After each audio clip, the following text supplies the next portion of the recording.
Здравей, Яни! Кажи ни нещо за себе си. Здравей, аз съм Яни. На 18 години съм от град София. Занимавам се с футбол.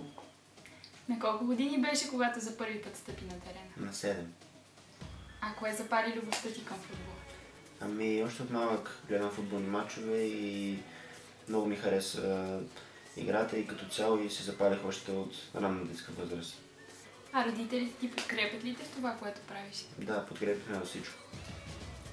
Сега в кой отбор тренираш? Тренирам в Славия още от 7 годишен. И през целия си живот си тренирал Да. в Славия. А колко често тренирате? Тренираме всеки ден, понякога дори по 2 пъти. И така остава ли ти време за нещо друго, освен за футбол? Разбира се.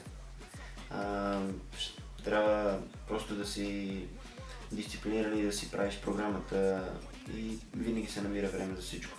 И така да се научаваш да си организираш времето по-добре. Да, А на какво си готов да жертваш в името на футболната ти кариера? всичко. Това е любимото нещо, което правя. Значи ти е в топа на приоритети. Да. А кое е най-голямото ти постижение в футбола на клубно ниво и с национално ниво? На клубно ниво е може би спечелването на елитната група до 17 миналата година, т.е. по-миналата година.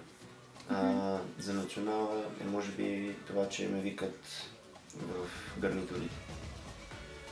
А преди колко години те приеха в националния отбор и как стана всичко? Беше преди, мисля, че 3 години и правих още проекта национален отбор и ме виках още за тези лагери и в последствие тренерът е видял, може би, някакви качества в мен и ме повика в националния отбор. И какво беше чувството, когато ти казваш, че играеш? Неописуемо, няма по-хубаво нещо от това да чуеш националния химн и да излезеш да се защитаваш за България. Футболът за мен е Всичко. жена се печели с Достоинство. да си човек е, Човешко. жените искат, Всичко. мъжете искат, Спокойствие. любовта е, Красиво нещо. сексът е, Хубав. аз съм Това, което съм. идеалната жена, Тя. ако животът ти поднесе лимони. Ще ги изям. Голяма ли е отговорността да носиш капитанската лента? И голяма е. Хубаво нещо е да си капитан.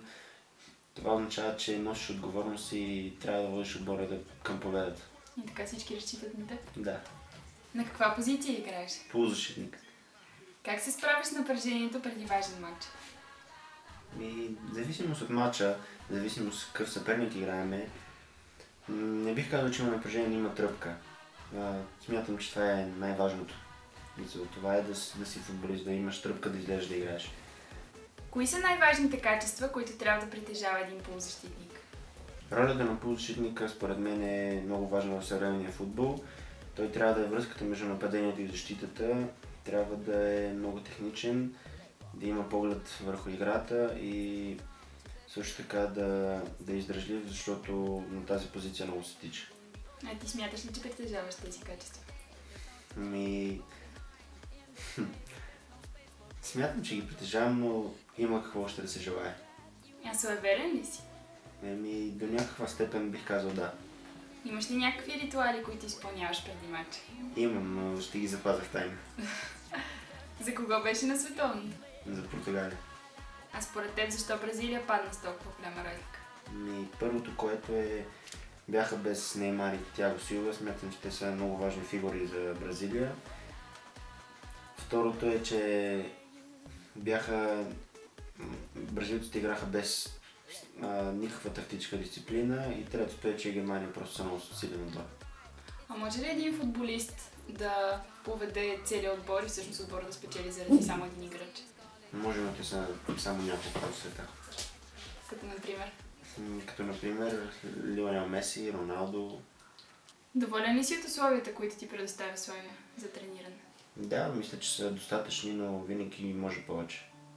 А всъщност условията са важни за развитие на футбола в България, имам предвид. Да, мисля, че това е едно от основните неща за развитие на футбол като цяло. А какво е усещането, когато вкараш гол за отбора си? Много хубаво усещане, много хубаво чувство. Кой беше най-трудният момент в футболната ти кариера до сега? Те са няколко. Имал съм доста тежки контузии, при една от които даже съм почил 9 месеца. Беше наистина тежко, защото ходех всеки ден да гледам тренировките на съотборниците ми и просто седях отстрани и гледах. Нищо не можех да направя. И в такива моменти, което те мотивира? Мотивира ме това, че трябва да преодолееш препятствието, пред което си изправил и да продължиш напред. Кой е любимият ти отбор? Реал Мадрид. А любимият футболист? Зинедин Зидан от футболистите, но той се отказа. Но от съвременния футбол ми е Кристиано Роналдо. А има ли футболист, на когото искаш да приличаш? Да, на Зидан. Какво още му трябва на българския футбол? Трябва да си променим менталитета. Имам предвид, че има много качествени футболисти, просто не се работи достатъчно и трябва да са по-постоянни. А на какво те научиха годините, прекарани в тренировки? На това да се трудя, да съм дисциплиниран и да съм всеотдаден. Това ли са най-важните качества за един футболист? Мисля, че да. Каква е мечтата ти? Да играе един ден в голям европейски отбор. Като например? Като например Реал Мадрид. А сега на къде? Сега постъпките към мечтите ми. Нагоре към Реал. Да.